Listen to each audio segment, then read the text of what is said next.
son relativamente pequeñas, cuando las cargas que le llegan al suelo son relativamente pequeñas, el suelo tiene un comportamiento elástico. En eso consiste la hipótesis simplificativa. Asumir que bajo cargas pequeñas el suelo tiene un comportamiento elástico. O sea, aplicada la carga, el suelo se deforma. Retirada la carga, el suelo vuelve a su forma original, ¿no? Esa es una simplificación hipotética que se aplica para analizar el comportamiento de los suelos. O sea, en otras palabras, el suelo de fundación se comporta de manera similar a un apoyo elástico. Pues bien, vamos y expliquemos en detalle en qué consisten los apoyos elásticos, ¿no? Voy a explicar los apoyos elásticos y obviamente también cómo se calculan las deformaciones de estructuras isostáticas que tienen apoyos elásticos. Bueno, resulta que la mayoría de las estructuras, por no decir todas, apoyan sobre un suelo de fundación y bueno, por lo tanto, las estructuras en la práctica tienen apoyos elásticos. Las últimas aplicaciones utilizadas en el análisis de estructuras ya hacen intervenir al suelo de fundación en el análisis de las estructuras. Esas aplicaciones aún no las tenemos en nuestro medio, pero sí se sabe que hay aplicaciones donde, además de introducir la estructura, sus cargas, también tenemos que introducir el suelo de fundación en este tipo de aplicaciones. ¿Y qué tenemos que introducir del suelo de fundación? Bueno, todo lo que es su formación geológica, sus diferentes estratos, el espesor de cada estrato y para cada estrato, obviamente, sus propiedades mecánicas como el coeficiente de cohesión, el coeficiente de rozamiento, de fricción en el caso de suelos granulares y el coeficiente de cohesión en el caso de suelos plásticos, luego otros coeficientes como el coeficiente de compresibilidad, luego el módulo elástico del suelo, en fin, todas las propiedades hay que introducir en la memoria del computador para que esas aplicaciones puedan hacer el diseño de la estructura y desde luego también de las fundaciones, tomando en cuenta el comportamiento del suelo de fundación.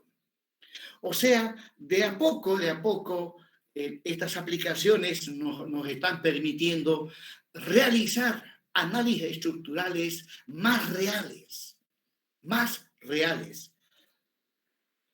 Bueno, entonces vamos para adelante. Hablemos sobre los apoyos elásticos en estructuras reticulares.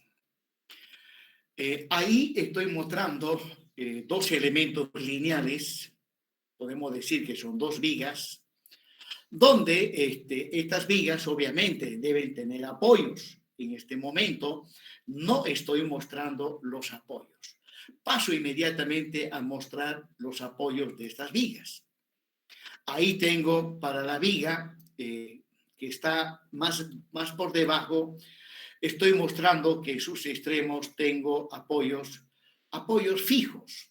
El que está a la izquierda es un apoyo de segundo género y el que está a la derecha es un apoyo de primer género.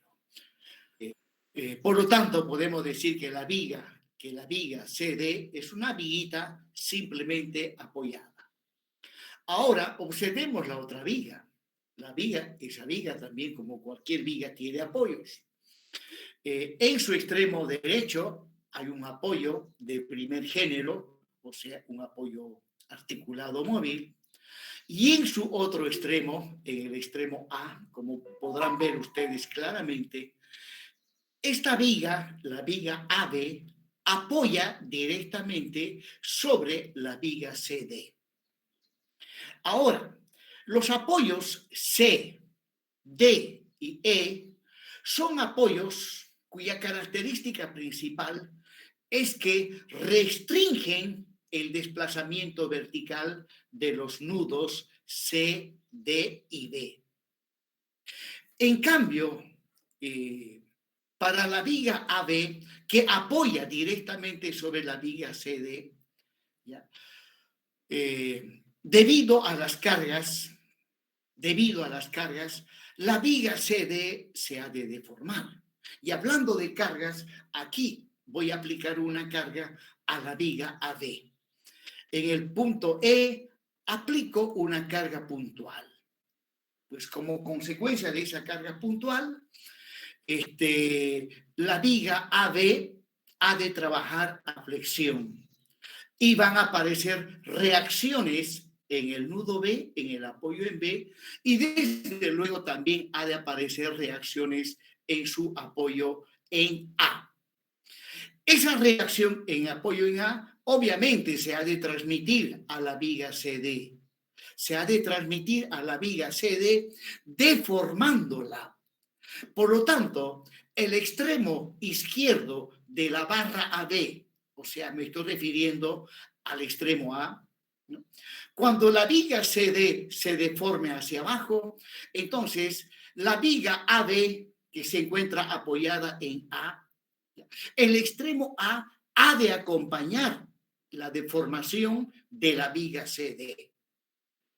Luego, si nosotros retiramos esta carga, si retiramos la carga, la viga CD ha de volver a su forma original. Si aplicamos nuevamente la carga, pues la viga CD en A también ha de volver a deformarse. Retiro la carga, la viga CD ha de volver a su forma original. Por lo tanto, ya podemos intuir de que el apoyo en A correspondiente a la viga AB no es un apoyo totalmente fijo, sino que debido a las cargas, al deformarse la viga CD, el apoyo en A ha de acompañar esa deformación. En otras palabras, la viga CD, disculpen, la viga AB, la puedo modelar, como se trata de un elemento de tipo lineal, la puedo modelar por medio de un segmento de recta, ¿no? Donde ese segmento de recta tiene un apoyo en A y tiene un apoyo en B.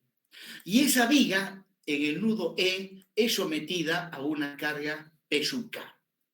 O sea, si me piden analizar la viga AB, entonces ahí está el modelo matemático para su correspondiente análisis. Luego, obviamente, van a aparecer reacciones en los apoyos. Luego, y obviamente la viga también se va a deformar. Ahora, si me piden analizar la viga CD, entonces esa viga también la puedo representar por medio de un segmento de recta. Este segmento de recta no es otra cosa que la línea baricéntrica de la barra CD. Y bueno, entonces la viga CD lo represento por medio de un segmento de recta apoyado en el nudo C y también apoyado en el nudo D. Y ahora, ¿qué carga actúa sobre esta viga? Bueno, si observamos la viga AB, pues bien, la reacción que tengo en el apoyo en A para la viga AB, esta reacción va con sentido contrario sobre la viga CD. Va con sentido contrario. Pues bien, como consecuencia de esta carga, la viga CD, bueno, si la analizamos, calculamos sus reacciones y esa viga se ha de deformar. Se ha de deformar, ¿no? La deformación máxima justo va a estar en el centro de la viga y a esa deformación lo vamos a representar con la letra delta. Pues bien, entonces, la viga AB en su extremo A, este apoyo, en realidad no es un apoyo fijo, ya que ha de acompañar esta deformación de la viga CD. ¿Ya? Este apoyo está mal, está mal. Por lo tanto, si yo quiero modelar de una manera más real, agarro a la viga AB, agarro a la viga AB eh, que lleva una carga en el nudo E, que es P sub K, y tiene un apoyo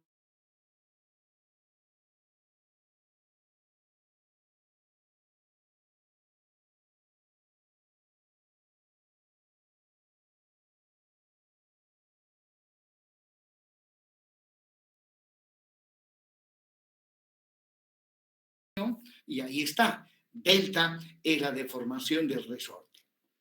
Como los resortes se asume que son materiales que tienen un comportamiento perfectamente elásticos, entonces podemos aplicar la ley de Hooke, que en este caso dice que la fuerza aplicada es directamente proporcional al desplazamiento que sufre el apoyo elástico debido a la carga, y ahí aparece un coeficiente K, que es el coeficiente de rigidez,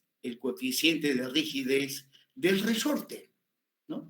De ahí yo puedo despejar el desplazamiento, o bien también de ahí yo puedo despejar el coeficiente de rigidez.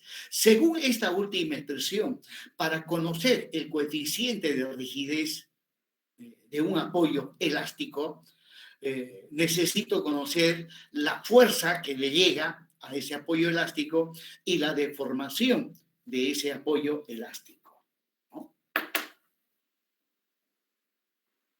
Esta última formulita lo utilizan los funcionarios de la alcaldía, aquellos cuya función, cuya obligación es controlar en los mercados que las balanzas que utilizan, las que se dedican a la venta de productos alimenticios, pues, ¿no? Cuando uno va al mercado, uno compra papa, utilizan balanza, compra carne, utilizan balanza.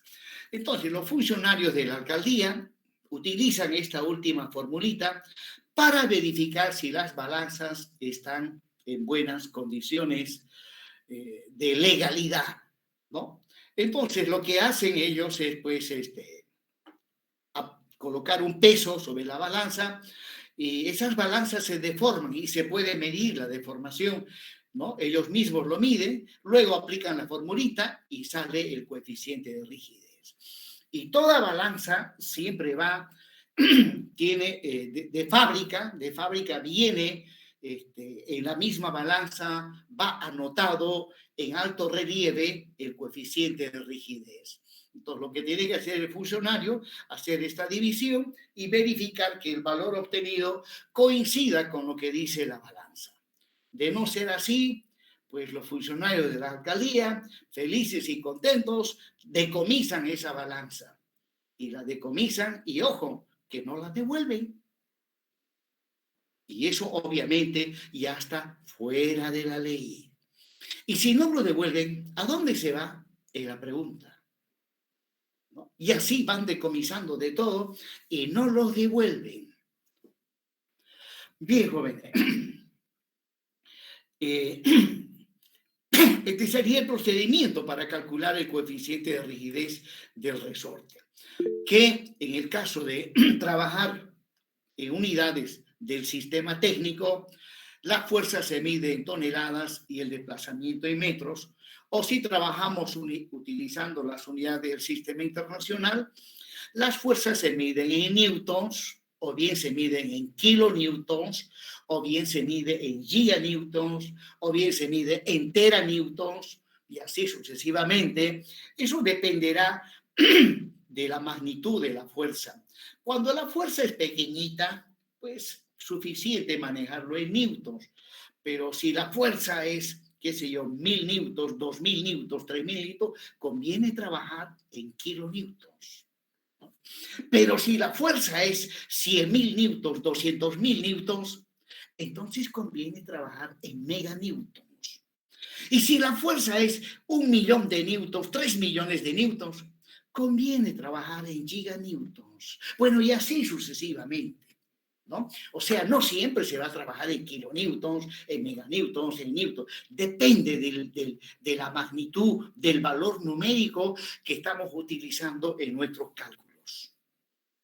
Bueno, eso ya compete a lo que es el análisis numérico. Ustedes han llevado análisis numérico, si no me equivoco, en el tercer semestre, ahí el ingeniero Leonardo López es el tipazo en esa materia. Bien, jóvenes, continuando. Entonces, en este caso, F es la fuerza de compresión que le llega al resorte, delta la deformación del resorte. Ahora, los suelos, como les dije hace un momento, las estructuras apoyan directamente sobre el suelo. Y bajo cargas relativamente pequeñas, los suelos funcionan como si fuesen apoyos elásticos. Y ojo, a los suelos, para que trabajen como apoyo elástico, se les tiene que hacer llegar solamente fuerzas de compresión. Los suelos, al trabajar como apoyos elásticos, no funcionan cuando le llegan fuerzas de tracción. Si a un cimiento le llega fuerza de compresión, esa fuerza de compresión se transmite al suelo y el suelo reacciona como apoyo elástico. Pero si al cimiento le llega una fuerza de tracción, entonces lo que va a suceder es que ese cimiento se ha de levantar para arriba, se ha de desprender del suelo, ya que los suelos no trabajan a tracción. Prosiguiendo, bueno, K el coeficiente de rigidez. En este caso, para ser más específicos, K es el coeficiente de rigidez lineal, el coeficiente de rigidez lineal del resorte. Si digo lineal, es porque estoy hablando de fuerzas y de deformaciones que se miden en metros. Prosiguiendo con esto de los apoyos elásticos. Ingeniero, disculpe, ¿le puedo hacer una pregunta antes que Claro pase que la sí. página?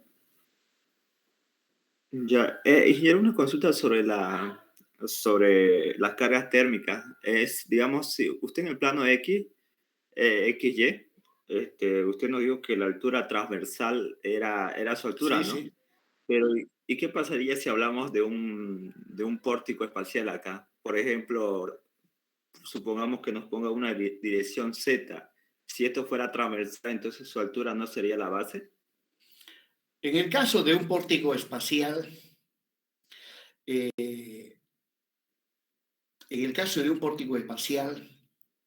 y dependiendo del programa que estemos utilizando, y si estamos utilizando el RAM element, ¿ya?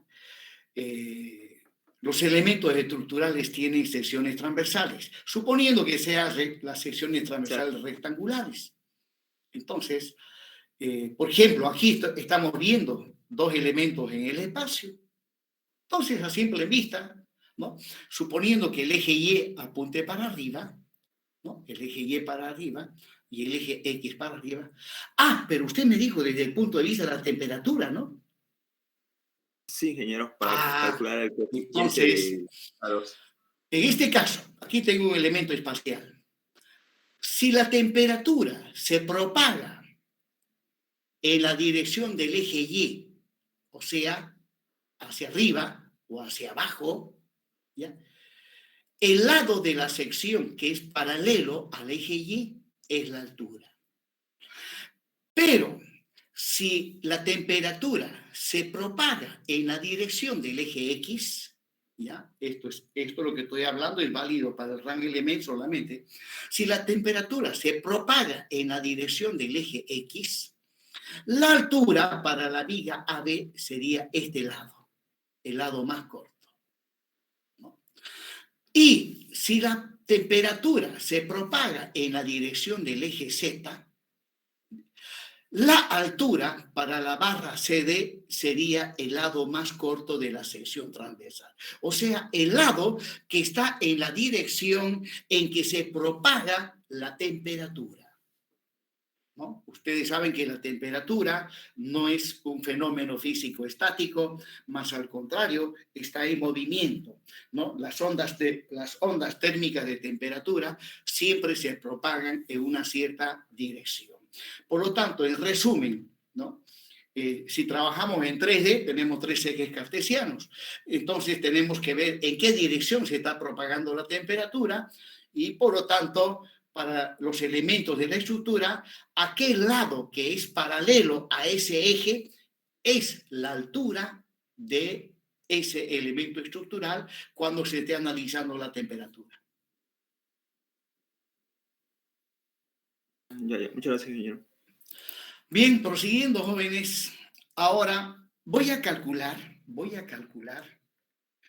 el coeficiente de rigidez de este apoyo elástico. Por lo tanto, para la barra AB, la viga CD es su apoyo. Repito, para la barra B, la viga CD es su apoyo elástico. Su apoyo elástico. Por lo tanto, para la barra CD voy a determinar el coeficiente de rigidez, ya que esta barra CD, cuando le llega carga, se deforma. Retiro la carga, vuelve a su forma original. O sea, funciona como un apoyo elástico. Calculemos, por lo tanto, el coeficiente de rigidez de la viga CD, al cual le llega la reacción B sub A, ya lo dijimos, con sentido contrario. Pues bien, como consecuencia de esta carga, la viga se deforma con una cierta magnitud delta. Por lo tanto, si quiero conocer el coeficiente de rigidez, necesito conocer la carga que le llega y necesito conocer esta deformación. Entonces, voy a calcular esta deformación. ¿Ya? Olvidémonos de apoyos elásticos y ahora, aplicando el método de los trabajos virtuales, paso inmediatamente a calcular esta deformación. Entonces, según la ley de Hooke, ¿no? Aquí estoy volviendo a repetir, cuando un apoyo elástico le llega una fuerza, esa fuerza es igual a K por la deformación que experimenta ese apoyo elástico, ¿no? Donde delta es igual a F sobre K y K es F sobre delta. Muy bien. Pues bien, la viga esta ha de funcionar como un apoyo elástico, le ha de llegar una fuerza B sub A. Como consecuencia de eso, pues B sub A es K por delta, este delta que está acá, y de ahí despejo delta o puedo despejar K. Pues bien, a esto le llamaríamos la estructura con la carga real. Esta es la estructura con la carga real. Yo quiero calcular este desplazamiento, entonces, según el método de trabajos virtuales, necesito la estructura con la carga virtual, que es la misma viga, pero sometida a una carga puntual, ¿no? Aplicada en el punto cuyo desplazamiento se quiere calcular y en la dirección de ese desplazamiento. Pues bien, ahora tengo que analizar ambas estructuras, ¿no? Análisis de la estructura con la carga real, calculo las reacciones, ¿no?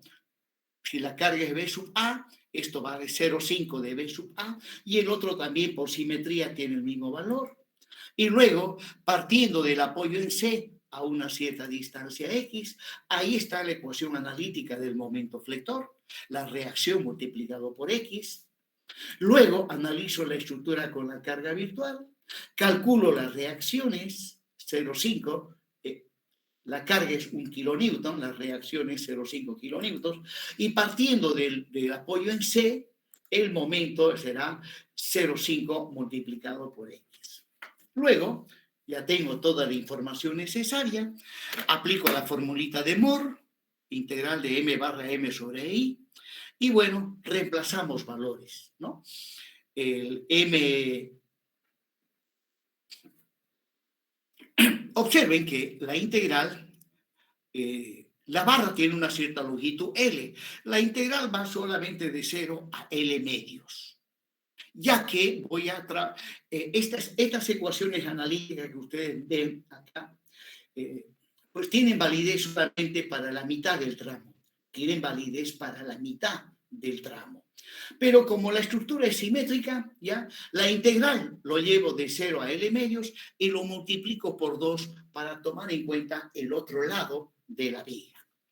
Luego, reemplazando los valores de los momentos y resolviendo estas integrales, llego finalmente a la siguiente expresión. Simplificando, ¿ya? Llego a la deformación, me sale B sub A, la deformación me sale B sub A por L al cubo sobre 48 EI. Pues bien, vengo a esta expresión, como ya tengo la deformación, lo tengo que reemplazar. O sea, aquí abajo ha de venir B sub A por L cubo dividido 48 EI. Ese 48i pasa arriba a multiplicar y queda el L cubo. Y este B sub A se simplifica con este otro. Y de esa manera habré determinado el coeficiente de rigidez de la barra CD. Bien, entonces ahí está la deformación, ahí está la formulita que me permite calcular K. Reemplazando el valor de delta, aquí abajo, llegamos a esta expresión. Ahora, suponiendo que el ancho de la sección es 20 centímetros, la altura 50 centímetros, la luz de la viga 5 metros, calculo el momento de inercia, que me sale 2.083 por 10 a la menos 3 metros a la cuarta. Calculo, necesito el módulo de elasticidad del material, voy a suponer que es hormigón, pues la resistencia del hormigón a compresión simple es de 21 megapascales. Aplico la formulita, reemplazo dentro del radical el valor 21 y el resultado me sale 21.538,11 megapascales. Eso lo llevo a kilonewton sobre metro cuadrado y me sale exactamente 21.538.110 kilonewton metro cuadrado. Para llevar megas a kilos, obviamente aquí tengo que multiplicar por 1000, ¿no? Y si quiero llevar kilos a megas, esto lo tengo que dividir entre 1000. Proseguimos. Ahí está la viga, cuyo coeficiente de rigidez queremos calcular. Observen que esta es la viga AB, ya no es la viga CD, es la viga AB, el cual apoya un apoyo elástico. Y queremos calcular el valor del coeficiente de rigidez de este apoyo elástico.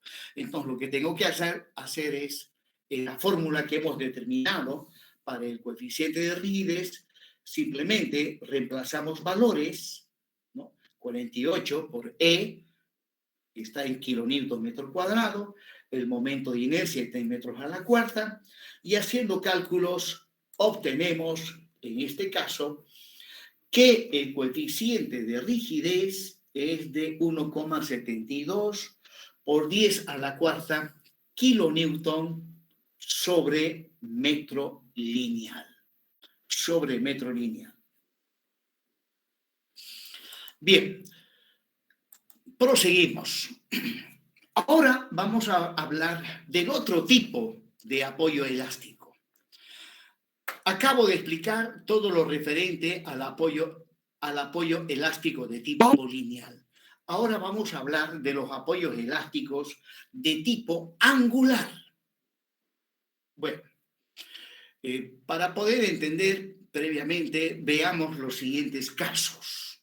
Una viga que apoya en sus extremos en columnas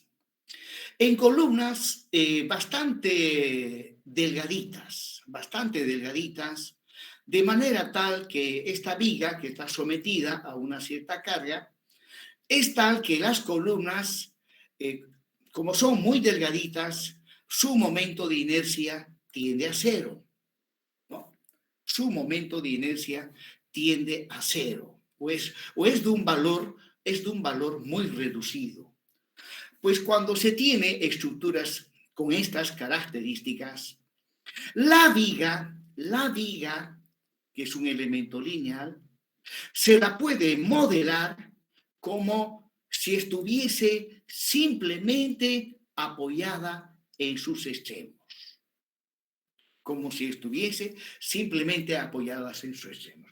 Ya que al ser la inercia de las columnas muy bajas, su rigidez a flexión también tiende a cero. Su rigidez a flexión tiende a cero. ¿Qué significa esto? Que una vez aplicada la carga, la viga se deforma. Y al deformarse, en los apoyos, la viga, la deformada de la viga, presenta deformaciones de tipo angular. Aparecen desplazamientos de tipo angular. Phi sub A en el apoyo en A y phi sub B en el apoyo en B. Ya que estos apoyos permiten el desplazamiento angular de los nudos A y B bajo las condiciones descritas. Ahora, veamos la misma viga. A continuación, bueno, tita suba desplazamiento angular del nudo A y el otro del nudo B. Veamos ahora la misma viga. La misma viga, en su extremo izquierdo también una columnita de rigidez muy reducida que asumimos que tiende a cero. Y en el extremo derecho, vamos a asumir que esta vez tenemos una columna tremendamente maciza. La carga es Q/K y bueno, la viga que está a la izquierda, al ser muy delgadita, su inercia podemos asumir que tiende a cero. La otra columna que está a la derecha, al ser tremendamente maciza, podemos asumir que su momento de inercia tiende a infinito. O sea, su rigidez a flexión tiende a infinito. Entonces, bajo estas condiciones, la viga la puedo modelar de la siguiente manera. En su extremo izquierdo, un apoyo articulado fijo y en el extremo derecho, un apoyo empotrado, ¿no? Los apoyos empotrados se caracterizan porque tienen pues rigidez infinita, de manera tal que en el nudo B, cuando apliquemos cargas, en el nudo B no voy a tener desplazamiento angular. La viga obviamente se ha de deformar. En el apoyo articulado móvil en A, ¿no? Voy a tener, ahí están las reacciones en los apoyos, ¿ya? En el apoyo articulado voy a tener un desplazamiento angular, tita sub A. En cambio, en B, como tengo un apoyo de rigidez infinita, o en otras palabras, la viga se encuentra unida o conectado a un elemento de gran rigidez, pues ahí el desplazamiento angular es nulo. El desplazamiento angular es nulo. Bueno, y ahí están las reacciones en los apoyos para el caso de una viga empotrada articulada.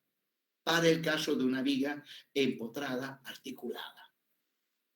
Esto de la viga empotrada articulada la vamos a manejar bastante cuando entremos al tercer tema. Esta materia básicamente comprende 3 temas: método de los trabajos virtuales, método de las fuerzas y método de las deformaciones. Ahí vamos a manejar bastante la viga empotrada articulada.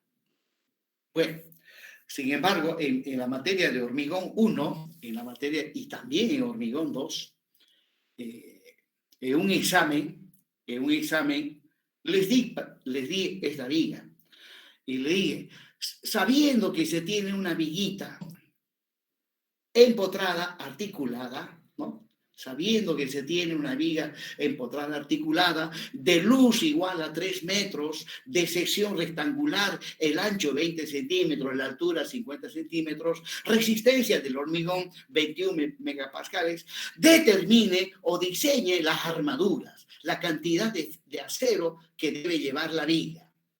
Listo, esa fue la preguntita. Bueno, fue en un examen parcial. La mayoría no hacían nada. No hacían nada. Y de repente, ¿y usted por qué no? Ingeniero, una ayudita, me dice, a ver, ¿qué es viga empotrada articulada? Me dice. Uy, uy, uy, ¿usted no llevó hiperestática? No llevó hiperestática. Sí llevé ingeniero. Entonces, le conviene repetir hiperestática. Lamentablemente estamos en examen parcial, yo no le puedo ayudar. Si le ayuda a usted, tendría que ayudarle a toditos. Pero a estas alturas, imposible. Usted debería saber que es una viguita empotrada articulada. Bueno, se ve que usted no estudia de los libros. Hay que estudiar de los libros. Bien, jóvenes, pero están así la historia. Hay que estudiar harto. Aprovechen en la universidad, hay que estudiar lo máximo. Luego, cuando empiecen a trabajar como ingenieros, no van a tener tiempo para estudiar. Y si por algún motivo se quedan sin pega, aprovechen, pónganse a estudiar, hagan un curso de posgrado, pero en tiempos de que no hay pega, uno aprovecha para estudiar. Porque después aparece la pega y ahí ya pues nos pillan más preparados todavía. Bien, Una pregunta. Sí, le escucho. Por favor, ¿puedes reiterar viga empotrada articulada? Sí, ahí está, lo estoy mostrando, el dibujito.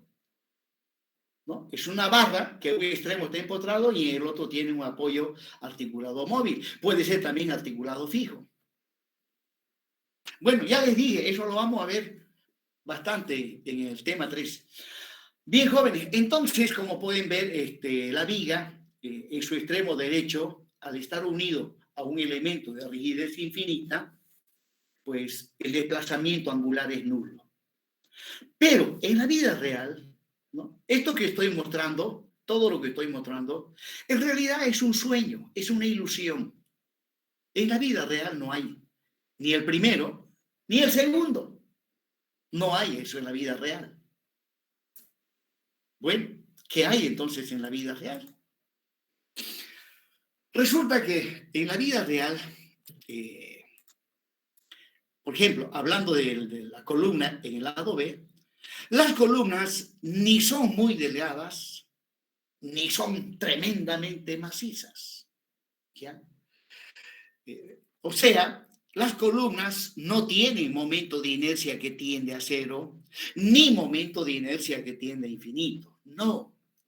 En la vida real, la inercia de las estructuras, de los elementos estructurales, tienen valores intermedios entre cero y infinito.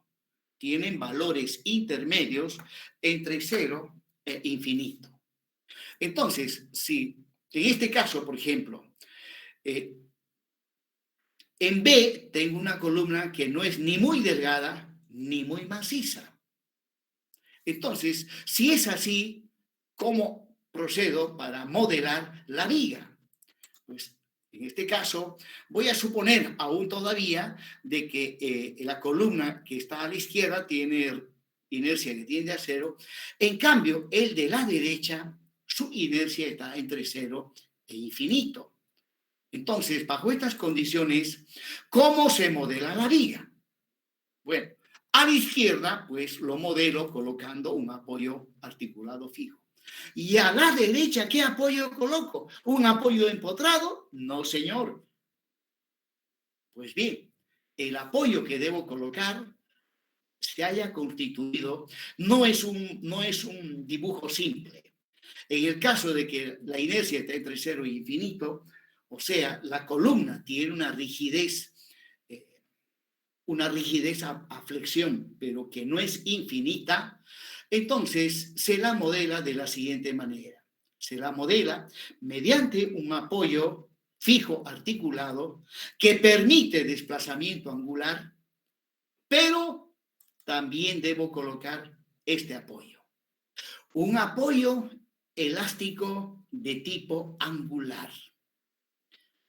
Ese apoyo elástico de tipo angular, ¿ya? A este apoyo se denomina empotramiento elástico. Empotramiento elástico. Pues bien, el otro tipo de apoyo que nos acostumbraron a decir simplemente empotramiento, su nombre completo es empotramiento rígido, ¿no? Hay que saber diferenciar entre lo que es el empotramiento rígido y el empotramiento elástico. El empotramiento rígido no permite desplazamiento angular. El empotramiento elástico permite desplazamiento angular, pero no como un apoyo articulado fijo, ¿no? Permite desplazamiento angular y la magnitud de ese desplazamiento angular depende del coeficiente de rigidez angular de este tipo de apoyo. Entonces, aplicada la carga, para el análisis, obviamente voy a calcular reacciones y aquí, en este empotramiento elástico, ha de aparecer como reacción un momento flector. Pero la magnitud de ese momento flector, no ha de ser como en este caso, ¿no? Cuando está totalmente empotrado, para una barra empotrada articulada, este momento vale Q por L cuadrado sobre 12. No, cuando este apoyo empotrado rígido se convierte en un apoyo empotrado elástico, aparece momento, pero el momento es de menor magnitud. Entonces, vamos justamente a eso. Ahí están. Ya, en el apoyo empotrado elástico aparece un momento. Ahora, observen que la estructura se deforma. En el apoyo articulado fijo, que está a la izquierda, vamos a tener el desplazamiento angular θ sub A. En cambio, en el otro extremo, también vamos a tener un cierto desplazamiento angular, donde la magnitud de este desplazamiento angular ha de depender de la rigidez de este apoyo elástico, de la rigidez angular de este apoyo elástico o empotramiento elástico. Si la rigidez de este empotramiento elástico tiende a infinito, entonces este ángulo θ sub B tiende a cero. Bueno,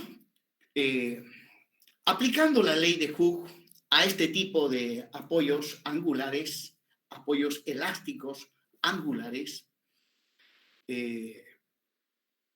apoyando la ley de Hooke, llego a esta expresión que dice que el momento que actúa sobre el apoyo elástico angular es igual al coeficiente de rigidez angular de ese apoyo elástico multiplicado por el desplazamiento angular que sufre ese apoyo elástico angular. Pues bien, de ahí puedo despejar, en este caso para el momento en B, ¿no? M sub B igual a K sub B por θ sub B. De ahí yo puedo despejar el coeficiente de rigidez angular, o bien también puedo, el coeficiente de rigidez angular. Y resulta que para conocer el coeficiente angular del apoyo elástico que está en B, necesito conocer el momento y necesito conocer la magnitud de este desplazamiento angular. Bien, pues vamos a llegar a eso. Y para ello voy a modelar la estructura que me he planteado, ¿ya? Como un pórtico plano. Como esta columna, el de la izquierda, su inercia tiende a cero, entonces puedo colocar arriba un apoyo articulado fijo y aquí abajo voy a suponer que este pórtico tiene, este pórtico, la columna que está a la derecha, voy a asumir que también ahí hay un apoyo articulado fijo. Aunque también ahí puede ir un apoyo empotrado. Pero no estoy colocando apoyo empotrado porque ya mi pórtico se convertiría en una estructura hiperestática. Bueno, coloco por eso un apoyo articulado fijo. Bien, ahí está el nudo B y la carga que actúa sobre ella. Bien, la barra AB ya hemos visto que se la tiene que modelar de esta manera. Pero para modelar necesito conocer el coeficiente de rigidez de este apoyo elástico angular. Pues bien, la rigidez de ese apoyo elástico depende de la rigidez de este nudo. A este nudo le convergen dos barras, la barra AB y la barra BC. Pues bien, inmediatamente vamos a calcular el coeficiente de rigidez correspondiente al nudo B. Agarro el desplazamiento angular θ sub B que quiero calcular. Pues bien, pasamos al cálculo, ahí está la formulita de la ley de Hooke, y la estructura con la carga virtual, pero antes de ello, esto está cruzado, para la estructura con la carga real, partiendo del nudo C a una distancia X, ahí está la ecuación analítica del momento. Fuerza por distancia, la distancia es X, ¿no? Para la estructura con la carga real, la ecuación analítica del momento.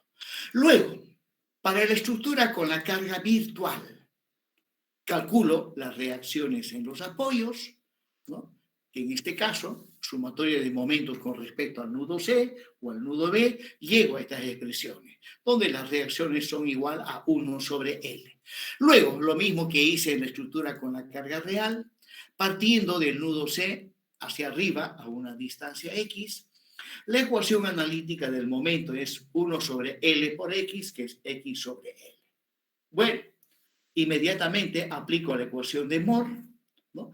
Para calcular el desplazamiento, la integral de m barra m sobre EI, reemplazo los valores conocidos, m barra es X sobre L, m es mb sobre L por X, y EI sale fuera de la integral, y resolviendo esta integral, llego a determinar el desplazamiento angular del nudo B.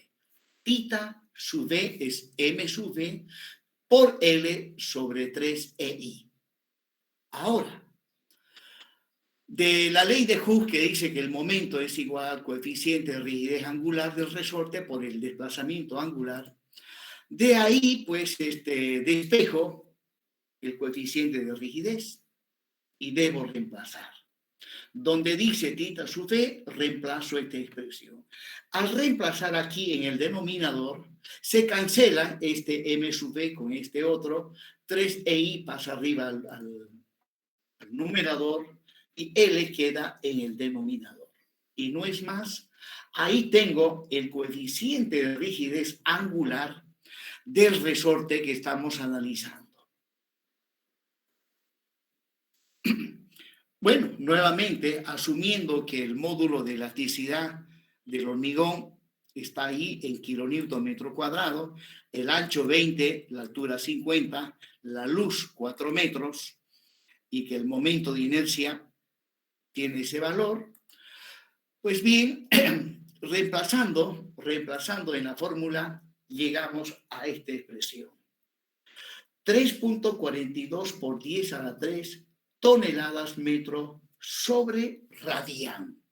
Y evidentemente, bueno, en este caso no es toneladas metro, tengo que corregir este valor, no está corregido, me van a disculpar, ¿ya? Como estamos trabajando en unidades del sistema internacional, tiene que estar en kilonewton metro sobre radián.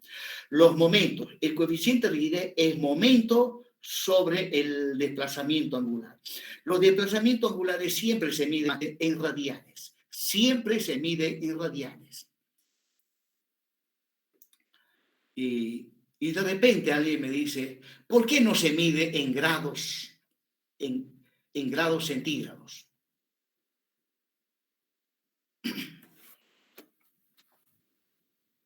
¿Por qué no se mide en grados centígrados?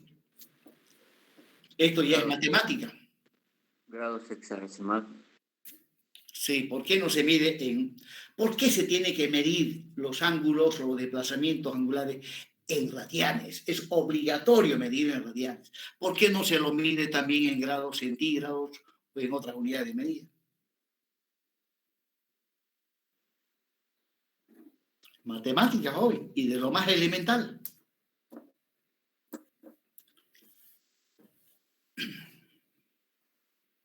Cuando se trata de aplicar las funciones trigonométricas, seno, coseno, tangente, y sus inversas, se puede trabajar en cualquier unidad de medida, en radianes, en grados centígrados, en grados hexagesimales, en fin, lo que quieran, cuando están calculando funciones trigonométricas, seno, coseno, o las inversas de estos, ¿no? Pero cuando vamos a realizar operaciones aritméticas con los ángulos, cuando vamos a realizar operaciones aritméticas, suma, resta, multiplicación o división, con ángulos, se tiene que trabajar en radianes. Esa es la respuesta.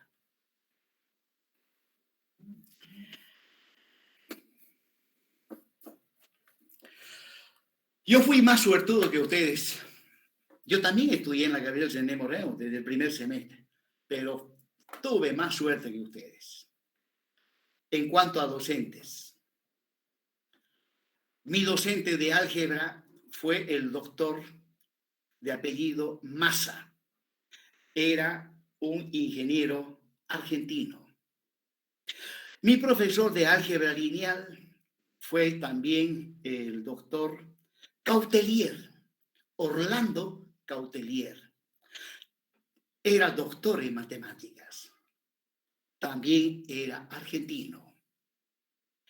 Mi docente en cálculo fue la esposa del doctor Massa, también doctora en matemáticas y también argentina. Mis profesores de física fue el ingeniero Pereira, una eminencia en física. Todos estos señores entraban al aula y llevaban solamente las tizas, no llevaban ningún papel como copie, solamente llevaban sus tizas y era realmente un espectáculo escucharlos hablar y ver cómo llenaban las pizarras. Y eran tremendamente puntuales. Entraban a las 7 y salían a las 9:15, por decir, ¿no?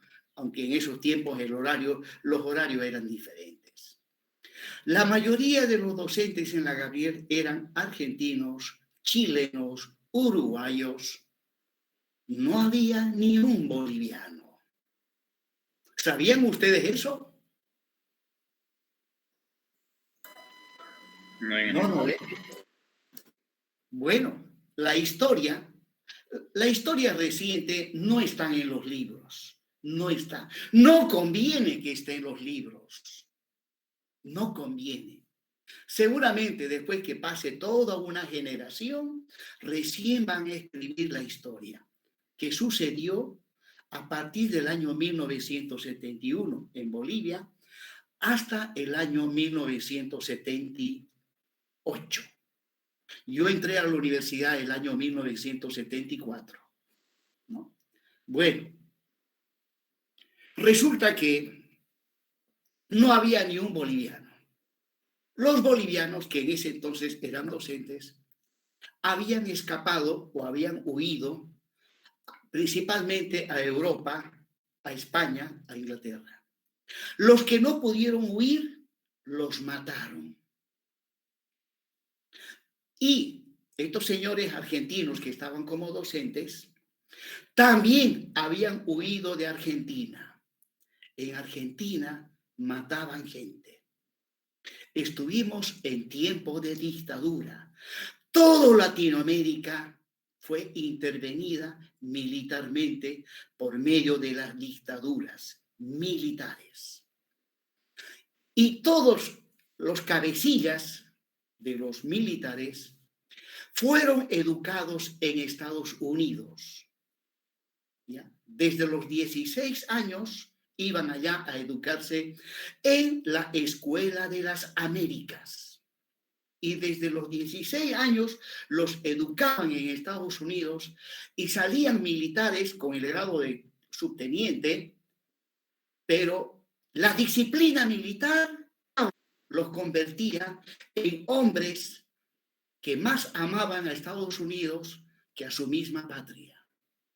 Porque de no haber sido así, no hubiesen hecho las barbaridades que hicieron, ¿no? En Argentina hicieron desaparecer a más de 50.000 personas. Hasta ahora no se sabe dónde están. La mayoría eran intelectuales. Intelectuales. Lo mismo en Bolivia, lo mismo en Uruguay, lo mismo en Chile, lo mismo en Brasil, lo mismo en el Perú. Fue una intervención que destruyó económicamente a los países de Latinoamérica.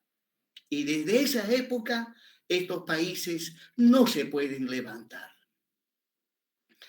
Antes de esa intervención, Argentina era la envidia del mundo.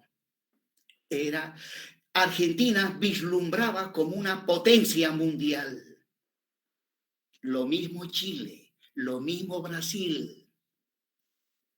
Pues bien, al amo del mundo, me van a disculpar si alguien no comparte mis ideas, pero estamos en democracia, porque si hubiésemos estado en dictadura y yo estaría hablando lo que estoy hablando en este momento, seguro que intervendría en mi casa, a mi familia y me hicieran desaparecer. Así era en esos tiempos. Bueno, entonces, es una larga historia que no está escrita todavía, ¿no? Porque si la escriben, entonces, pues, aún están vivos algunos de los que cometieron atrocidades, torturas. Seguramente irían presos.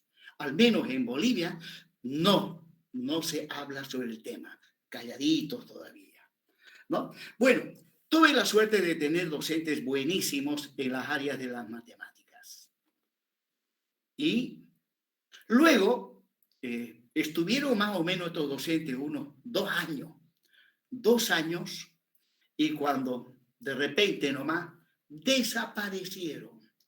Resulta que les avisaron de que venían a agarrarlos. Bueno, supimos que la familia Massa se fueron a España, el ingeniero Pereira se fue a México, escaparon, mejor dicho, a México con la ayuda de las embajadas de estos países, porque es imposible que se vayan solitos, en medio camino los iban a agarrar, porque la dictadura estaba en Chile, estaba en Perú, estaba en todo, difícil que ir solo. Con ayuda de las embajadas, fueron a pedir ayuda a las embajadas, ayúdenme por favor, me van a matar. Y de esa manera ellos se fueron. Y luego, ya una vez que las dictaduras se consolidaron, tomaron el control absoluto de todo, ya entraron docentes bolivianos. ¿Ya? Y lo interesante es que los docentes bolivianos de esa época también fueron buenísimos. Fueron buenísimos. ¿Ya? Eran, hablando en términos políticos, los docentes de esa época de la dictadura ustedes saben que los políticos se dividen en derecha e izquierda, eran de derecha, pero buenos docentes, oiga, de derecha, buenos docentes. Y bueno, entre esos docentes está el ingeniero, y que lo admiro, Luis Alberto Solís. Fue mi docente. ¿No? Excelente, así como él eran la mayoría desde cálculo. Pero después empezó la democracia, la autonomía, las elecciones, donde dice, compañerito, ayúdeme, quiero candidatear, y si gano yo también le ayudo. se fue malogrando de a poquito todo. Así fue la cosa, jóvenes. Yo lo cuento porque ya estoy casi 40 años como docente en la Gabriel René Moreno y me siento triste y apenado porque en vez de mejorar, nos hemos estancado. Bien, continuemos, jóvenes. Ahí tengo el coeficiente de rigidez del resorte. Debo corregir esta partecita. Y bueno, finalmente, volvemos a la viga AB, cómo se la tiene que modelar para realizar su correspondiente análisis. O sea, para calcular las reacciones en los apoyos, calcular los esfuerzos internos, las deformaciones y todo lo demás, ¿no? Necesito este coeficiente, K sub B.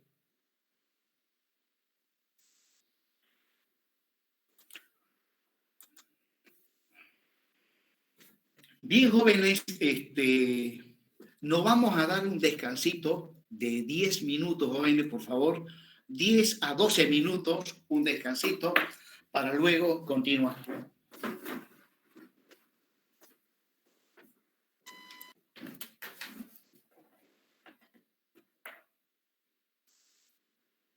Isostático, desde luego, donde el nudo A, en el nudo A presenta un apoyo empotrado, en el nudo E, un apoyo articulado móvil. Y este es el modelo al que estamos habituados cuando analizamos estructuras. Ahora, si nosotros queremos hacer un análisis más real, pues los apoyos que estoy mostrando se los debe sustituir por apoyos elásticos. Y para ello, pues entre los apoyos comunes y corrientes y los apoyos elásticos hay las siguientes relaciones. Por ejemplo, un apoyo articulado móvil, el cual admite una reacción, una fuerza-reacción. Si fuese apoyo elástico, habría que reemplazarlo por un resorte de tipo lineal. Y si tuviésemos un apoyo articulado fijo, donde este apoyo restringe el desplazamiento lineal en todo sentido, en este caso, si trabajamos en base a los ejes cartesianos X y Y, este apoyo articulado fijo restringe el desplazamiento horizontal y el desplazamiento angular. Pues bien, ese apoyo, si lo reemplazamos por apoyos elásticos, tendríamos que utilizar dos apoyos de tipo lineal. Dos apoyos de tipo lineal. Ya que cada apoyo elástico está asociado a una fuerza que la comprime o la elonga. Prosiguiendo, en el caso de un apoyo empotrado, pues bien, si queremos reemplazarlo por apoyos elásticos, entonces acá intervienen, además del apoyo elástico angular, propiamente dicho, intervienen un apoyo elástico de tipo, aquí por favor me está faltando, aquí interviene un apoyo elástico de tipo lineal, un horizontal y otro vertical. Y justamente voy a corregir porque eso es importantísimo acá. Acá hay un error, en esta partecita hay un error.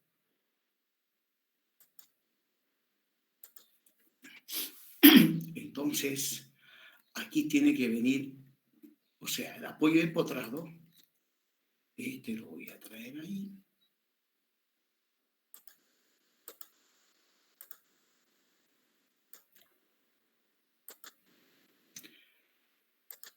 Entonces voy a tener un apoyo de tipo lineal y otro apoyo de tipo lineal. Bueno, el apoyo empotrado es 11. A este le vamos a llamar el 12.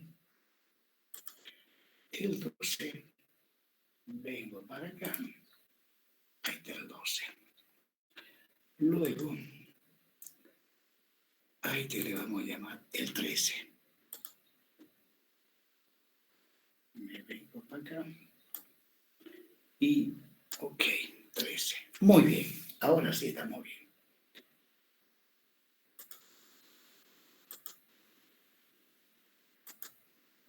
Bien, entonces vuelvo nuevamente a explicar, ¿no? Ahí está el apoyo articulado fijo, en caso de que sea un apoyo elástico. Ahí está el apoyo elástico de tipo lineal. Un apoyo articulado fijo se reemplaza por dos apoyos elásticos de tipo lineal y un apoyo empotrado se lo representa por medio de un apoyo de tipo angular más dos apoyos de tipo lineal. Entonces vamos con la descripción. Por lo tanto, para el pórtico que estamos analizando, ya en el nudo A voy a colocar, en vez del apoyo empotrado, sus correspondientes apoyos elásticos. Un apoyo elástico de tipo lineal, vertical, horizontal y el apoyo elástico de tipo angular, donde para cada uno de ellos necesito conocer sus correspondientes coeficientes de rigidez. Luego, en el nudo E voy a tener tan solamente un apoyo elástico de tipo lineal. O sea, en definitiva, de esta manera debería analizar las estructuras. Bueno, en nuestro medio aún todavía no los analizamos. No es porque no se pueda, sino porque para obtener estos coeficientes necesitamos realizar un estudio geotécnico del suelo de fundación bastante laborioso y obviamente eso tiene su costo. Tiene su costo. Por ejemplo, determinar el coeficiente de compresibilidad del suelo, ¿no? Hay que llevar una muestra de suelo al laboratorio y hacerle sus correspondientes ensayos, ¿no? Y bueno, prosiguiendo, entonces aquí voy a describir K sub A1. K sub A1 es el coeficiente de rigidez lineal del apoyo elástico en la dirección del eje local 1. Recuérdense de los ejes locales.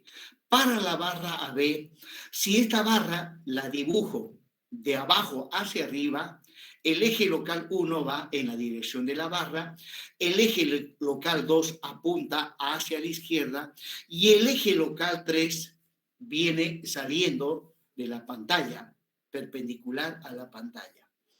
Luego, el K sub A2 es el coeficiente de rigidez lineal del apoyo elástico en la dirección del eje local 2.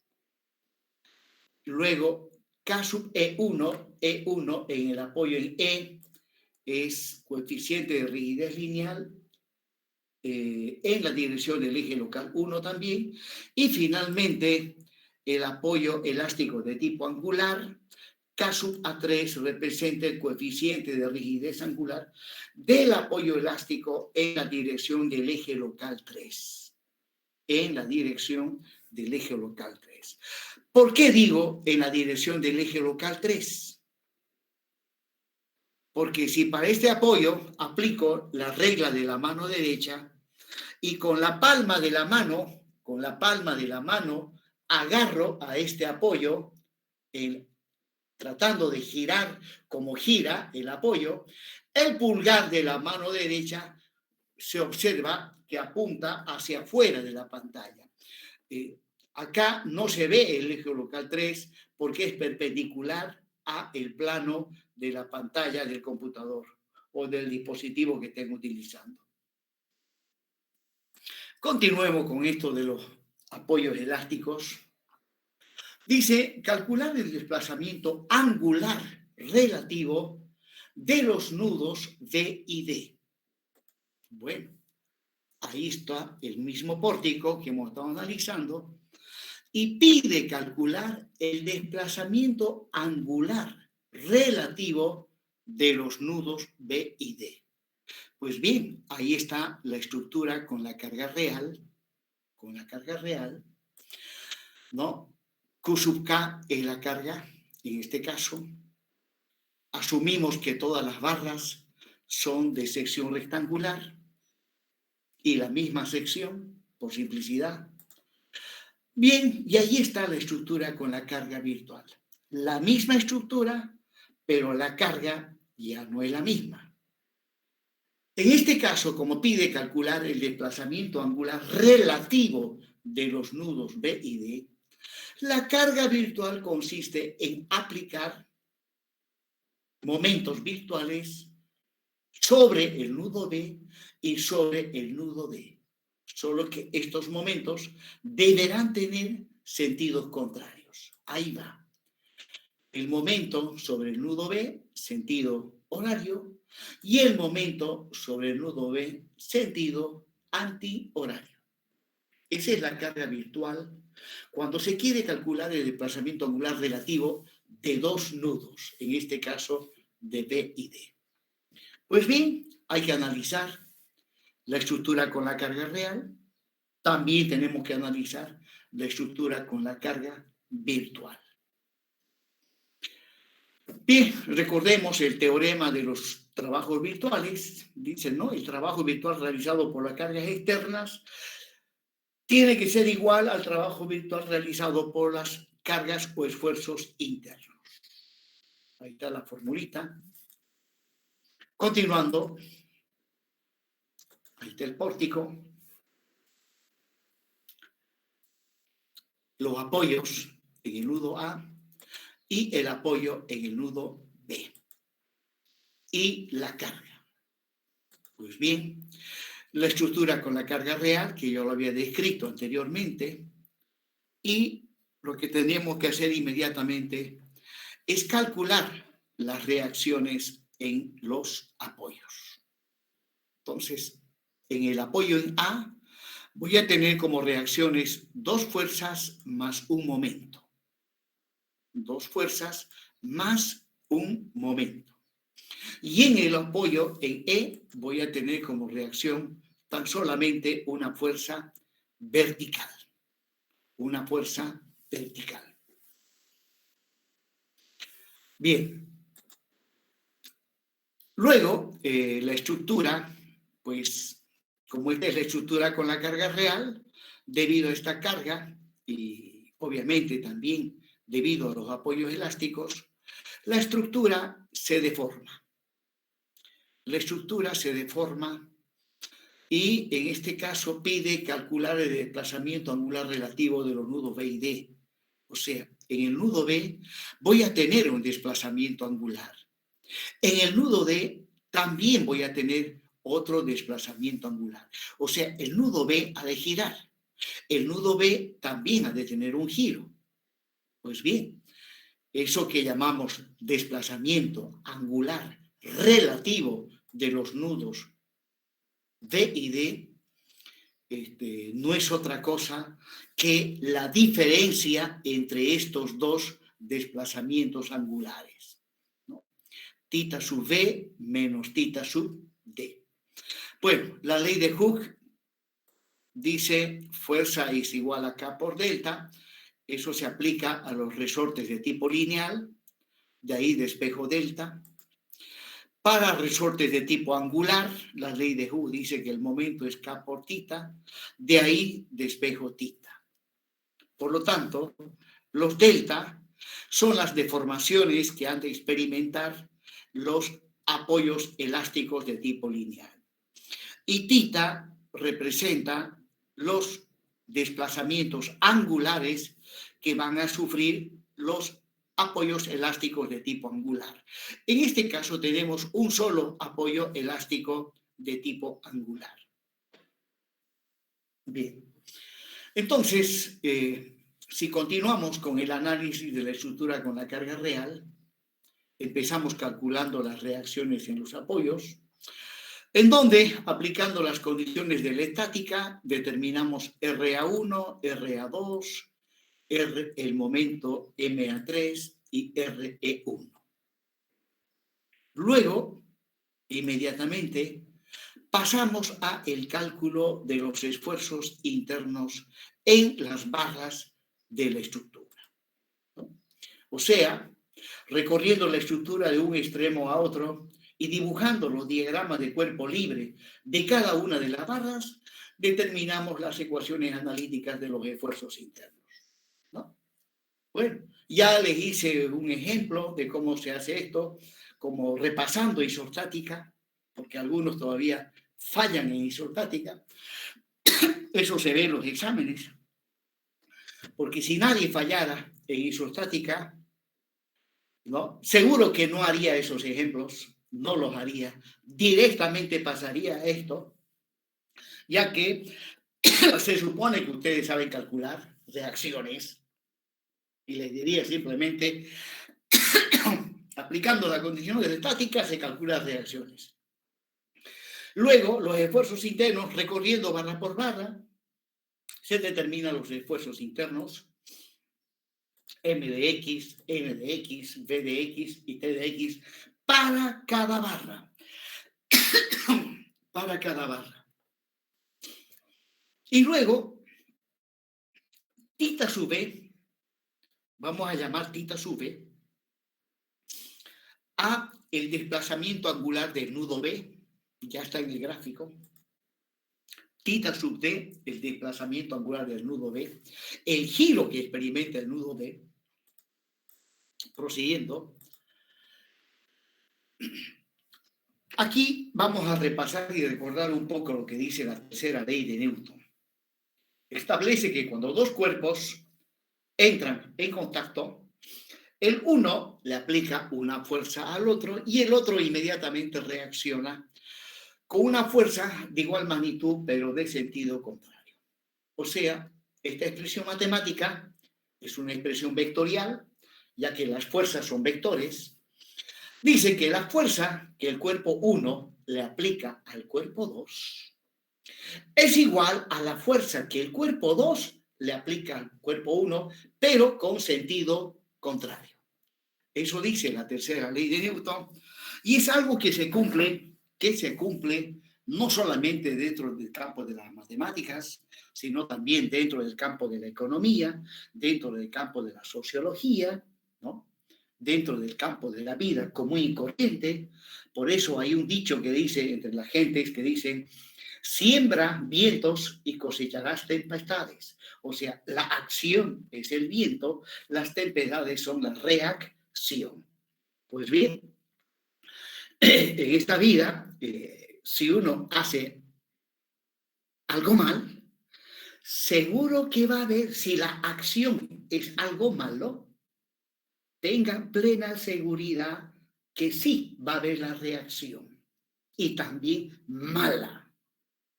Tengan la plena seguridad.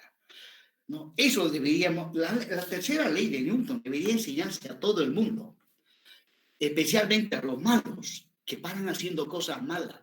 A la larga, retorna la reacción, ¿no? Y bueno, ¿qué hay que hacer para vivir? Pues bien, hacer cosas buenas, porque la reacción también ha de ser buena. Sencillo, es elemental, no hay por dónde perderse.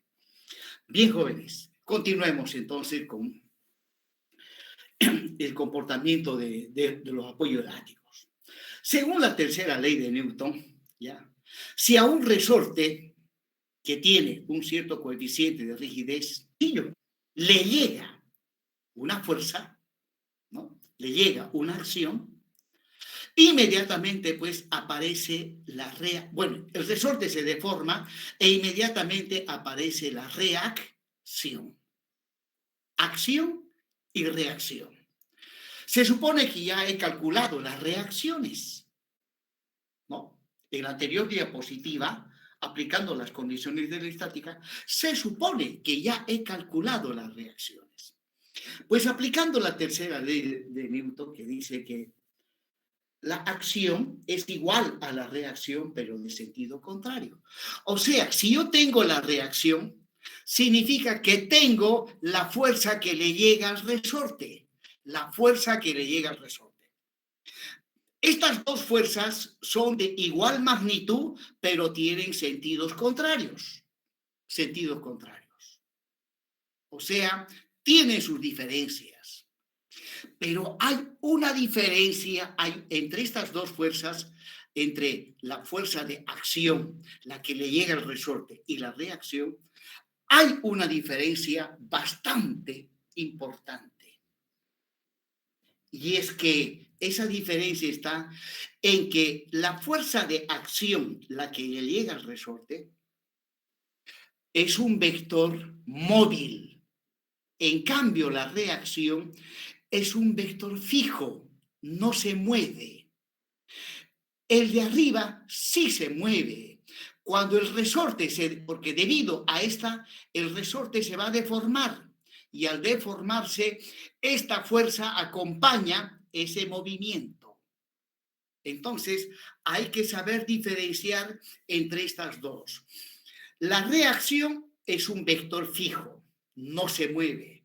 El otro, el que le llega, pero que es de la misma magnitud que el de la reacción, es una fuerza que sí se mueve. Se mueve lo que el resorte se deforma. Por lo tanto, va a haber una fuerza más una deformación. Y si quiero calcular el trabajo realizado por esta fuerza, recuerden que trabajo es fuerza por distancia. Entonces, el trabajo es esta RA1 por delta A1, es la deformación que sufre el resorte. Bien, en el caso del apoyo elástico de tipo lineal, que está en posición horizontal en el nudo A, lo mismo. Ahí le ha de llegar al resorte una fuerza, ¿no? El resorte se deforma y simultáneamente aparece la reacción en ese apoyo elástico, ¿no? En el apoyo elástico hay que diferenciar entre la reacción y la fuerza que le llega al resorte. La fuerza que le llega al resorte es un esfuerzo interno. La reacción es un esfuerzo externo. Me disculpan 2 minutos. Sí.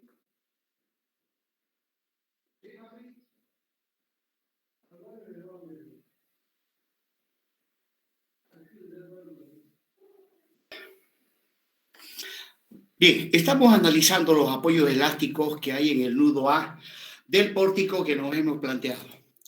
Pues bien, en el apoyo, en el nudo A, además de estos dos apoyos elásticos de tipo lineal, tenemos un apoyo elástico de tipo angular. Bueno, a los apoyos de tipo angular les llega un momento. Les llega un momento. Como consecuencia de ese momento, el resorte se deforma. Llega a experimentar un desplazamiento angular. Según la formulita de Hooke, el desplazamiento angular es el momento que le llega dividido el coeficiente de rigidez angular de ese resorte. Y luego, obviamente, aparece la fuerza o el momento de reacción. El momento de reacción es un vector fijo. En cambio, el que le llega al resorte es un vector móvil, ¿no? Aplicado este momento, ya él ha de girar junto con el resorte. Y como decía hace un momento, esta acción que le llega al resorte es un esfuerzo interno. En cambio, la reacción es una carga externa. Bueno, y finalmente, para el nudo E, pues le va a llegar seguramente una fuerza. Como consecuencia de eso, se ha de deformar e inmediatamente aparece la reacción. Acción y reacción. Solo que la reacción es un vector fijo y la acción es un vector móvil, ya que todo resorte se deforma cuando le llega una carga Y por lo tanto, como veremos más adelante, esta fuerza ha de realizar trabajo. El trabajo es RE1 por delta E1. Eso en cuanto a las deformaciones de los apoyos elásticos, ¿no? Delta A1, delta A2 y tita A3 son las deformaciones que han de sufrir los apoyos elásticos en el nudo A. Y delta E1 es la deformación de tipo lineal que ha de sufrir el apoyo elástico en el nudo E. Bueno, hay una aclarativa para no olvidarnos nunca. Dice que todo lo que está con color azul son las reacciones en los apoyos. En este caso, son vectores fijos, inamovibles, que junto con la carga distribuida forman parte de las cargas o acciones externas. Y finalmente, para concluir esta partecita, lo que está con color rojo, ¿no?, son las acciones que le llegan a los apoyos elásticos. En este caso, no son vectores fijos. Se mueven deformando a los apoyos elásticos. O sea, estos son los que deforman a los apoyos elásticos. De manera tal que, junto con los esfuerzos internos M, N, B y T, son parte de las cargas o acciones internas. Bueno, tengo que diferenciar esto porque cuando aplique el teorema de los trabajos virtuales, recuerden que este teorema dice que el trabajo realizado por las cargas externas tiene que ser igual a el trabajo realizado por las cargas internas. Entonces, tengo que saber cuáles son cargas internas y cuáles son cargas externas. Proseguimos, jóvenes. Ahí está nuevamente la estructura con la carga virtual. Recuerden que lo que pide este problema es el desplazamiento angular relativo de los nudos B y D. Y ahora apliquemos el teorema de los trabajos virtuales. Ese teorema se le aplica a la estructura con la carga virtual. A esta estructura se le aplica ese teorema. Y aplicando a esta estructura el teorema, vamos a calcular lo que pide el desplazamiento angular relativo. Y aquí, bueno, debido a todas estas cargas, y las que estoy mostrando en este momento son cargas externas. Aquí están las reacciones que son vectores fijos, que están con color azul, y también tengo como carga el momento en B y el momento en D. Son cargas externas. Cargas externas. Entonces, inmediatamente, calculemos el trabajo realizado por las cargas externas. Bueno, resulta que como estoy con cargas virtuales, aquí tengo cargas virtuales, la estructura no se va a deformar, ya que estas son cargas que en realidad no existen, son cargas ficticias. La estructura no se va a deformar. Entonces, ¿cuál es el siguiente artificio para resolver esto? Asumir que viene algún ente sobrenatural, viene y a esta estructura, que es la estructura con la carga virtual, la deforma. Hace que se deforme hasta quedar exactamente igual a cómo se ha deformado la estructura con la carga real. ¿Ya? Bueno, primeramente empezamos calculando las reacciones en los apoyos. Eso ya lo habíamos planteado. Bueno, estoy analizando la estructura con la carga virtual, ¿no? Calculo las reacciones virtuales y desde luego también debo calcular los momentos virtuales, ¿no? Entonces, si tengo las reacciones virtuales para la carga virtual y luego lo que mencionaba hace un momento, viene algún ser sobrenatural y hace que la estructura se deforme tal como se ha deformado la estructura con la carga real. ¿Qué significa eso? Que en el nudo B ha de aparecer un desplazamiento angular, θ sub B. En el nudo D ha de aparecer otro desplazamiento angular, θ sub D. Y como estoy trabajando con cargas externas, aquí estoy mostrando solamente las cargas externas, el trabajo realizado por las cargas externas, en el caso de fuerzas, es fuerza por distancia. En el caso de momentos, es momento por desplazamiento angular. Entonces, ahí estoy mostrando en este momento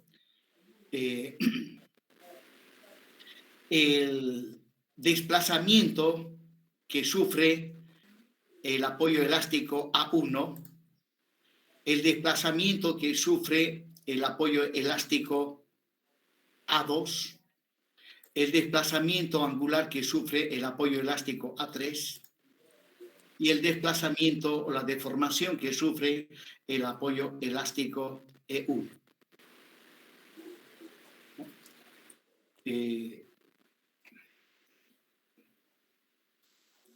Estos desplazamientos, pueden ver ustedes claramente, estos desplazamientos se calculan, ¿no? Estos desplazamientos, disculpen, repito, los que están con color azul son reacciones, son vectores fijos. Estos no deforman a los apoyos elásticos. Los que deforman, como expliqué en la anterior diapositiva, son estas mismas que están con color azul, pero con sentido contrario. Los que producen deformación en los apoyos elásticos son estas mismas reacciones que están con color azul, pero con sentido contrario. Y que en la anterior diapositiva los había colocado con color rojo. Bien, simplemente como una aclaración. Bien, aplicando el teorema de los trabajos virtuales, ahí está. Dice acá lo siguiente. Voy a calcular el trabajo realizado por las fuerzas externas. Fuerzas externas, como mencionaba hace un momento, son las dos cargas virtuales, M y M, y las reacciones que están con color azul. Y dice acá, las reacciones en los apoyos no realizan trabajo, pues en este caso son vectores fijos, sin desplazamiento. Por lo tanto, el trabajo realizado por las cargas externas es el momento en B multiplicado por el desplazamiento angular θ sub B y el momento en D multiplicado por su correspondiente desplazamiento angular. Ahí está, ¿no? Trabajo realizado por las cargas externas, el momento en D, que vale 1 por este desplazamiento angular, menos el momento en D, que vale 1 por el desplazamiento angular en B. Aquí tendría que colocar RA2, por tanto RA1, pero sabemos que son vectores fijos, por lo tanto no realizan trabajo. De manera tal que ahora el desplazamiento angular relativo de los nudos B y D no es otra cosa que la diferencia entre el desplazamiento angular del nudo D y el desplazamiento angular del nudo B. Ahí está. θ sub D menos θ sub B es el desplazamiento angular relativo. Bien, ahora calculemos el trabajo realizado por las cargas internas. Pues bien, aquí no estoy mostrando las cargas internas. Las cargas internas no las estoy mostrando. Resulta que las cargas internas, en cuanto son los esfuerzos internos que aparecen en las barras, momentos, constantes, normales. Pero, como se trata de un pórtico plano, tomo en cuenta solamente los momentos. Entonces,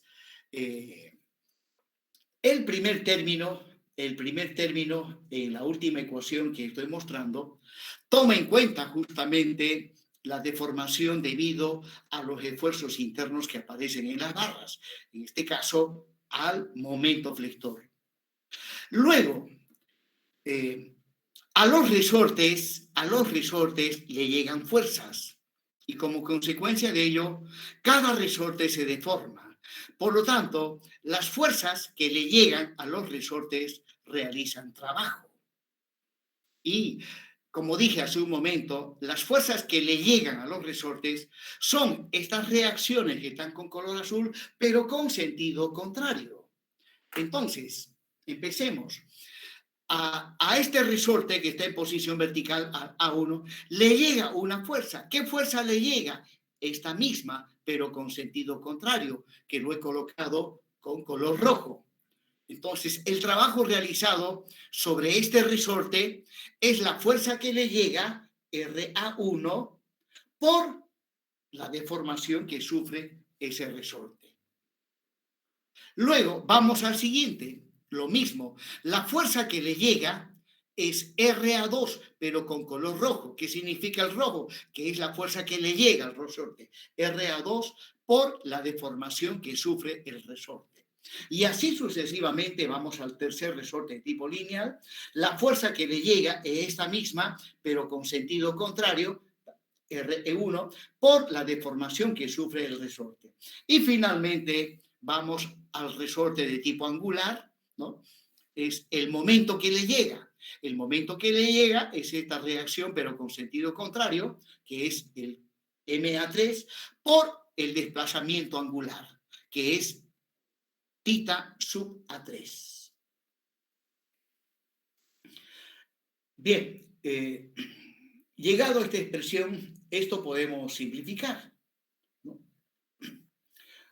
Acá hace una aclarativa, dice, las acciones en los apoyos elásticos son las reacciones, pero con sentido opuesto. Bien, y ahora voy a reemplazar los desplazamientos que sufren los resortes, que están dados por estas expresiones. ¿Ya? Aquí están estos desplazamientos, los reemplazo cada desplazamiento. Por ejemplo, el delta A1 es igual a RA1 sobre K sub A1, RA1 sobre K sub A1, y así sucesivamente voy reemplazando los desplazamientos. Y luego, esto puedo simplificar, ¿no? Después de la integral viene esta serie de números. Esta serie lo puedo expresar por medio de una sumatoria. ¿No? Donde la primera sumatoria comprende a los apoyos elásticos de tipo lineal y la segunda sumatoria comprende a los apoyos elásticos de tipo angular. Y además estoy aquí utilizando una nomenclatura para generalizar la aplicación de esta fórmula. Bueno, y finalmente, según el teorema de los trabajos virtuales, el trabajo virtual realizado por las cargas externas es igual al trabajo virtual realizado por las cargas internas, ¿no? Ahí está.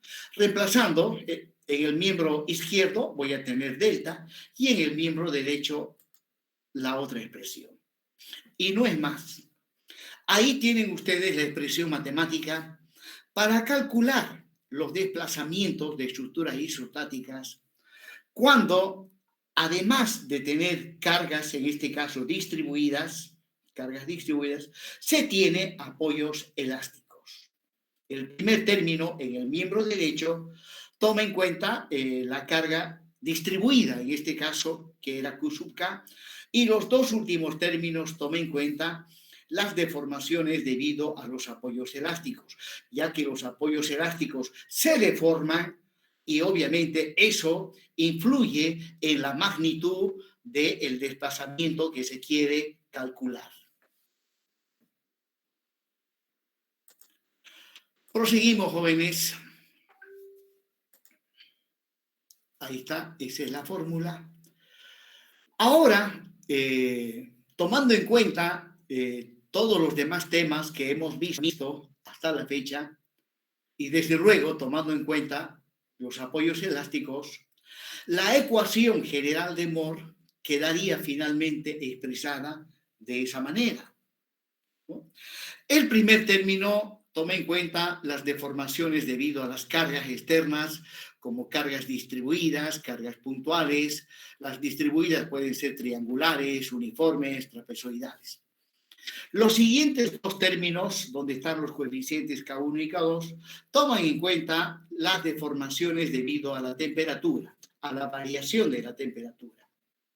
Los siguientes dos términos, y que van precedidos del signo menos, toman en cuenta las deformaciones debido al asentamiento de los apoyos. Y finalmente, los dos últimos términos toman en cuenta las deformaciones debido a los apoyos elásticos. Bien, prosiguiendo con esto de los apoyos elásticos, vamos a ver algo muy importante que hay que tomarlo en cuenta cuando estamos analizando estructuras utilizando alguna aplicación, por ejemplo, como el Rank Element,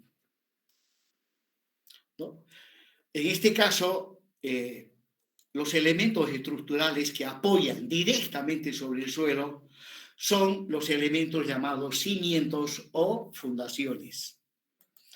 En tal sentido, dice, las fundaciones tales como cimientos corridos, zapatas aisladas, zapatas combinadas y plateas o losas de fundación apoyan directamente sobre el suelo. Apoyan directamente sobre el suelo. Y bueno, y dice, estas fundaciones, al interactuar con el suelo de fundación, el suelo reacciona de manera similar a un apoyo elástico de tipo lineal. De tipo lineal. ¿Qué más dice?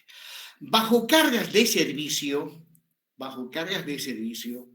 la acción del suelo se puede representar como un conjunto de apoyos elásticos continuos actuando en la interfaz suelo-fundación. Bueno, ahí estoy mostrando un corte transversal de una zapata, ¿no? Una zapata es un elemento plano que apoya directamente sobre el suelo. Y a las zapatas, por medio de las columnas, le llegan cargas o esfuerzos internos. Y la zapata se encarga de transmitir esas cargas a el suelo de fundación. Veamos el caso más elemental, que por medio de una columna le llega a la zapata esta carga. Esta carga, repito, por medio de la zapata, esta carga puntual, por medio de la zapata, le llega al suelo de fundación, ¿no? Le llega al suelo de fundación.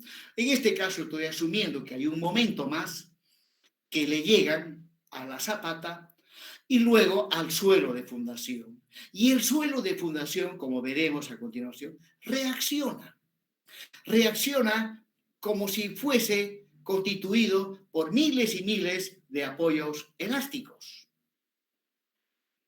donde claramente podemos ver que estos apoyos elásticos, el de la izquierda se encuentra más comprimido y el de la derecha menos comprimido. Eso es debido a la presencia del momento flector, ya que si el momento flector fuera nulo, entonces todos los resortes experimentarían la misma deformación. Entonces, y si esto sucede, y si hay momento que le llega al suelo de fundación, entonces toda la zapata ha de experimentar un desplazamiento angular. Todo esto ha de experimentar un desplazamiento angular. Y eso no es bueno. No es bueno comprimir una parte del suelo con mayor intensidad y la otra parte del suelo con menos intensidad. ¿ya? Eso hace de que esta estructura, o sea, la fundación, sufra un desplazamiento angular y ese desplazamiento angular al final se transmite hacia arriba al resto de la estructura. Lo ideal es que no le llegue momento flector a la fundación. Lo ideal es que le llegue solamente esfuerzo normal. ¿Y eso es posible? Sí, señores, es posible. Hay que modelar la estructura de manera tal que ese momento que está llegando a la fundación no le llegue. Se colocan elementos estructurales adicionales para que ese momento quede en medio camino y no llegue al suelo de fundación. Bueno, prosiguiendo. Resulta que para modelar una zapata con apoyos elásticos, necesitamos determinar el coeficiente de balasto del suelo. Bien, ¿alguien me podría explicar qué es el coeficiente de balasto del suelo? Épale, nos estamos pasando, jóvenes, de la hora. Lamentablemente voy a suspender esto, continuamos el próximo sábado. Que me pasé de la hora, tengo clases. A continuación tengo clases. Bien, jóvenes, me despido. Nos vemos la siguiente clase, el sábado. Hasta luego. Ingeniero, hasta luego. Sábado. El sábado las